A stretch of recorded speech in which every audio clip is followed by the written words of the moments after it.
My ex and I have a young teen daughter, Nicole.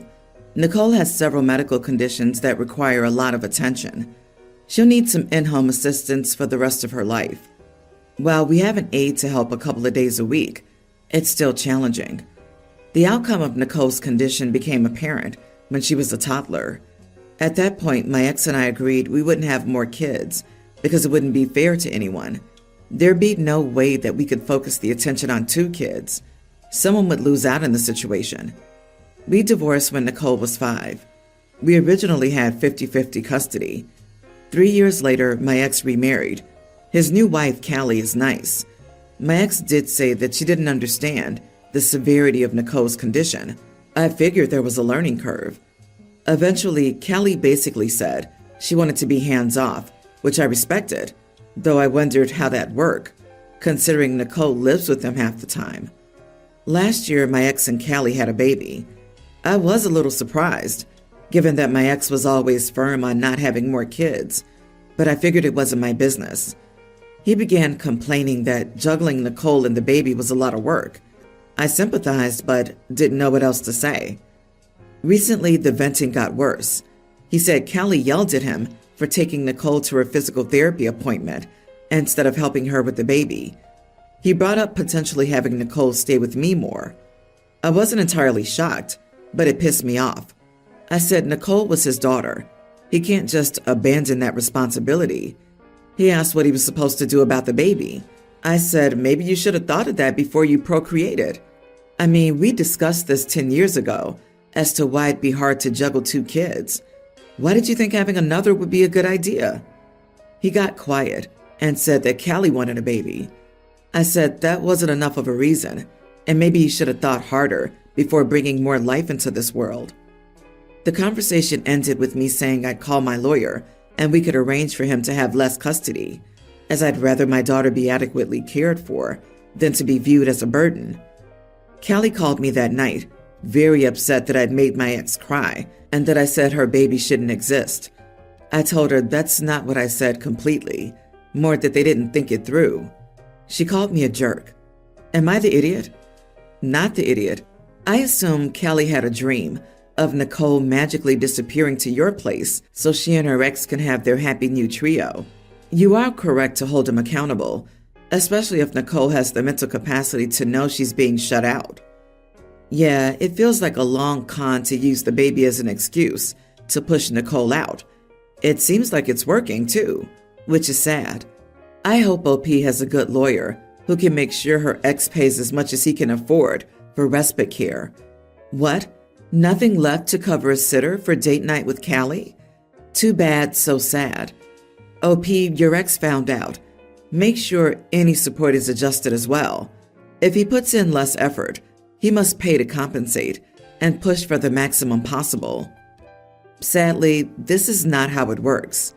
The way OP plays it, this will end with OP having full custody. She's sending her lawyer to court for more custody, and OP's ex ends up paying slightly bigger child support and doing nothing more. If OP had more sense, she will block the new wife's number and discuss responsibilities with the child's parent. And if she had any sense, she'll forego the emotional responses. These will not help the kid. That'll only help her ex get out without feeling guilty because OP's taking the kid from him and stealing his chance to have a relationship with his kid. The reasonable reaction would have been, yeah, it's hard for all of us. Please vent to someone else. Agreed. OP, you are the idiot. Functionally, your ex asked you to take your daughter for more time because he has a new baby and it's stressful. That's it. That's the whole thing. The rest is a melange of everyone's emotions surrounding this transition. Y'all have been divorced for years. Your ex is absolutely entitled to have another child with his wife. He needed help, but he wasn't angry. He just seems overwhelmed in your telling of events. For the time being, he just needs you to take y'all daughter more until the baby isn't a baby.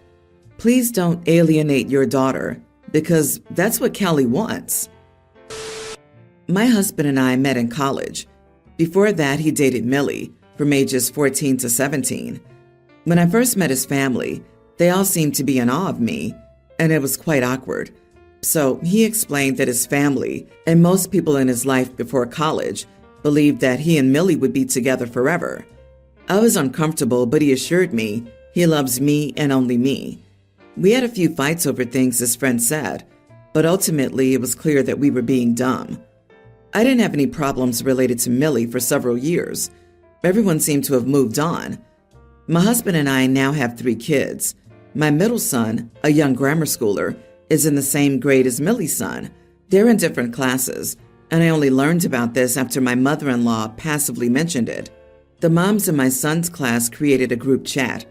A couple of days ago, Millie contacted me and asked if I could add her to this group chat. She said she and her son are having trouble connecting with the other moms and kids, which would be a huge help. I was a bit confused as to why she was asking me for permission and how she got my number, but I quickly realized that the other moms probably told her and out of consideration for me, wanted her to ask me. I'm not sure. Most of the women grew up with Millie, so they know everything. I told her I couldn't stop anyone if they wanted to add her, but I'd rather she not join. Besides, it's a class group chat, and her son isn't in it. She got upset and asked if I was only saying no because of her history with my husband. I said, well, yeah. She then said that I'm being sensitive and petty. I told her that I was uncomfortable. She said not everything is about me, and I'm being selfish. I made a sarcastic comment about protecting my peace before firmly telling her she wouldn't change my mind and that neither she nor her son was my responsibility. Millie got even angrier and said that I was the only person still hung up over their relationship and that I needed to grow up and stop being so insecure. She also accused me of being elitist. She's still at it and will tell anyone who'll listen about how I'm being selfish and how I'm so hung up over the past. My husband thinks we're all being ridiculous. He was joking when he said that, but I don't know. One of the moms in the group chat privately asked me about the whole thing, and she just said, So I don't know, but they said they weren't going to add her unless I gave my permission. Am I the idiot? You are the idiot. So to be clear, you're not going to add another married woman with a son who needs help, who reached out to you to be respectful, to a group chat because she dated your husband in high school? Why? Are you still in high school? This isn't elitism. This is pettiness at its finest. It's a class group chat, and her kid isn't in the class. And OP should have said that and stood on principle.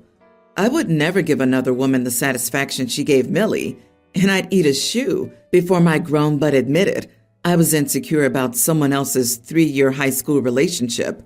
This is wild. Everyone's the idiot here. In my opinion, OP is insecure and jealous, but she's totally in the right. The group chat is for parents of students in the same class, presumably so they can coordinate carpooling, lost and found class parties, and that sort of thing. None of this will apply to Millie. She needs to talk to the parents whose kids are in the same class as her child. It's weird and intrusive that Millie's pressuring OP for permission to join. I'd be weirded out too if my spouse's ex wanted inside information on our child's school activities. You are the idiot, not for not accepting her in the group chat, but for making a huge deal of her presence. It's kind of baffling that you would give so much importance to your husband's ex. I would understand if the breakup was new, but you're married to this man and have children with him. He's moved on a long time ago, but you never did. Why does this woman still make you uncomfortable? Grow up, so you know they have a group chat without you, talking about how insane you are, right? I'm sure Millie is in that one. My husband, 45, and I, 25, have been together for 4 years. I thought he would be my last. We have 2 kids together, with another on the way. For a bit of a backstory on why I went through his phone. In our first year together, he started getting conservative over his phone. My cousin's husband caught him flirting with the cashier while I was pregnant with our first. This caused a lot of trust issues, and as the years went by, I was no longer allowed to touch his phone in any way. I have caught him talking with many other women on Facebook, but he always makes sure to delete conversations, so what I would read wasn't anything inappropriate, until I checked out his Google chats, as it was in an app that he had previously downloaded. Luckily, phone saved login info, and I got in. He told other women that he loved them, sent them pictures, and told them how much he wanted to meet them. He attempted to meet with many of these women, but I never saw where they agreed to meet, so I'm not sure if he's fully done the deed. I'm 25 weeks pregnant right now, and my hormones are going crazy. It's hard to keep from fighting, but I feel as if I've been crushed.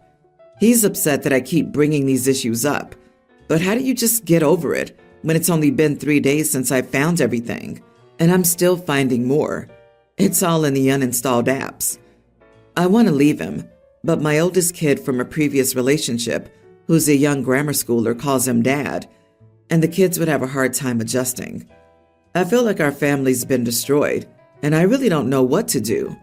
He keeps telling me he didn't cheat because he never met any of them, but I still feel like what he was doing was cheating. Not the idiot. Are you serious, girl?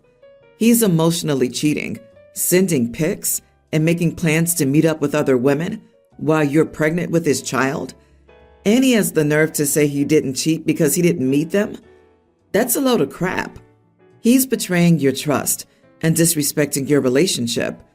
Don't let him gaslight you into thinking it's not a big deal. Your well-being and the well-being of your kids should come first. Get out of there and find someone who deserves you. I stopped reading at the I'm 25 and have our third kid on the way with the 45-year-old. Lady, what on God's green earth are you doing with this man? You were 21 when you started dating a 41-year-old? 3 kids in 4 years?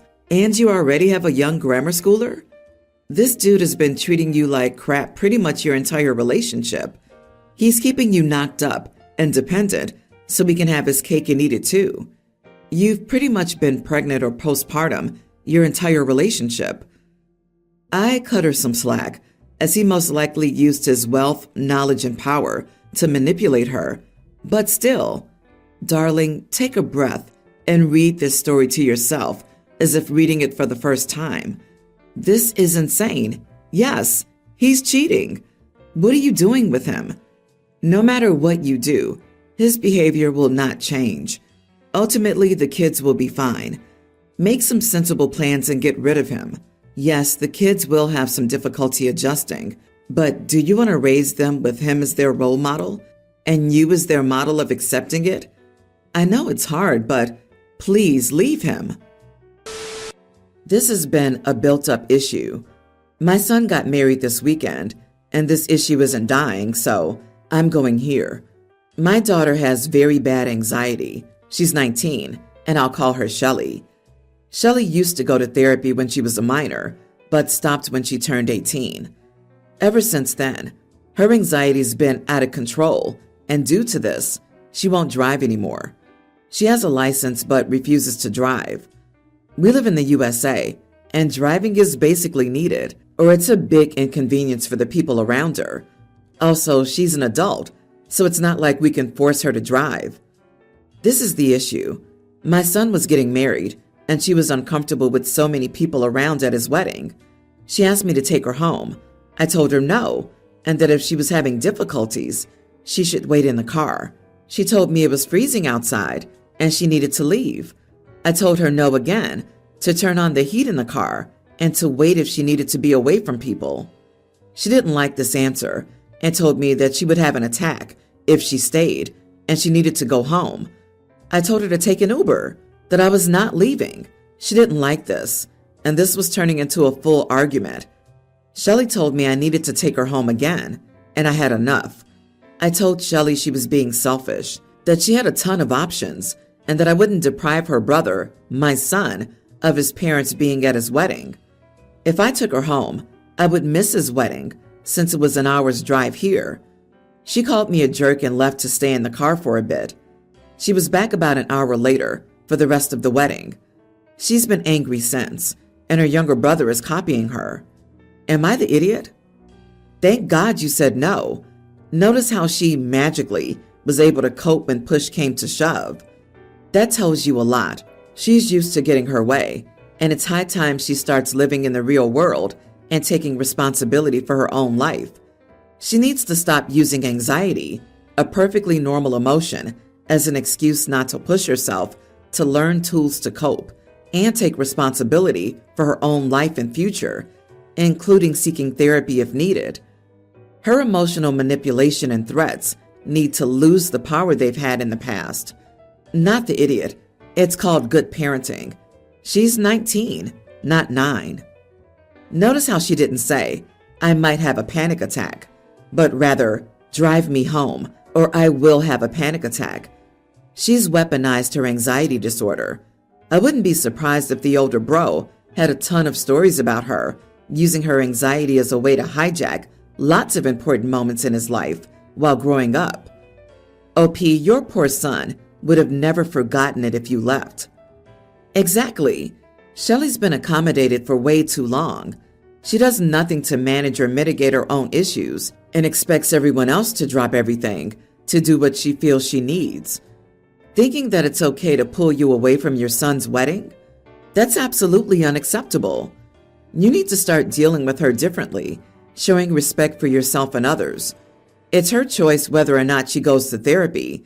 It is your choice whether or not you're a full-time caretaker and chauffeur to a grown woman who refuses to treat her own illness.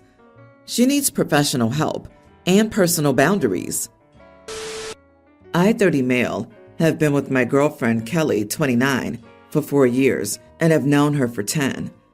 Kelly's autistic, and one of her biggest problems is food. However, since getting together with me, she has opened up to a lot of new foods. For example, she wouldn't eat certain vegetables, as they are, but wouldn't mind having them blended in or cut into small pieces or spirals. Now my brother Kevin, 35, has recently proposed to his girlfriend of 3 years, Laura. He mentioned he had some news to announce and asked whether I'd be okay with him hosting a family dinner at my place since I love cooking.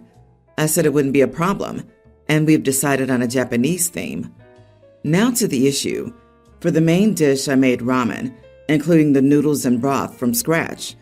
It had to be chicken as Kelly doesn't like beef or pork, and my mother also doesn't eat pork. I've added some extra veggies, zucchini, carrots, sweet corn, and some others for Kelly's portion, since she's not fond of eggs. So naturally, her ramen was served without an egg, while everyone else had a standard portion, enough to fill up a grown man. I've also ensured some snacks were on the table, like tempura, yakitori skewers, onigiri, etc. Well, within the first half an hour of her being here, Laura kept picking on Kelly and kept saying she can't say she likes ramen because her version is not authentic. None of us are Asian or have any ties to Asia, if that matters, which was upsetting to her and meant that Kelly started to eat significantly slower compared to the rest of the group. It happens when she gets anxious. Then Laura tried to grab some of Kelly's ramen to try and prove the point, so Kelly freaked out since she doesn't like sharing food that's already on her plate. This resulted in an argument between Kelly and Laura, and Kelly began to cry due to being overwhelmed. After this, I asked my brother and Laura to leave. My parents were absolutely terrified over how Laura behaved towards Kelly and hinted that Laura should apologize. They ended up leaving, but later, I received a call from Kevin, calling me an idiot for kicking them out and spoiling Laura's pregnancy reveal. He also wasn't happy about our mother scolding him over Laura's behavior. Am I the idiot for kicking my brother and his fiancée out from my house? Not the idiot. How would she prove a point by grabbing Kelly's ramen? Because there wasn't an egg in it? This is all bizarre. Laura's a nut job, and your brother's in for a long, hard life. Good on you and your mom for sticking up for your girlfriend. Laura ruined her own night. All she had to do was eat her food and make her stupid announcement. I hope your girlfriend is doing okay. I certainly understand sudden loss of appetite when an anxious spell occurs. Hopefully your brother and his fiancée can reflect and realize they were in the wrong here. Laura is a mean girl. Not gonna lie. The idea of needing to gather a group and be the center of attention for a personal announcement is pretty cringe in the first place. I don't say this often, but I feel sorry for this kid if this is how she behaves among family because of a bowl of ramen. Who knows how she'll treat her own kid?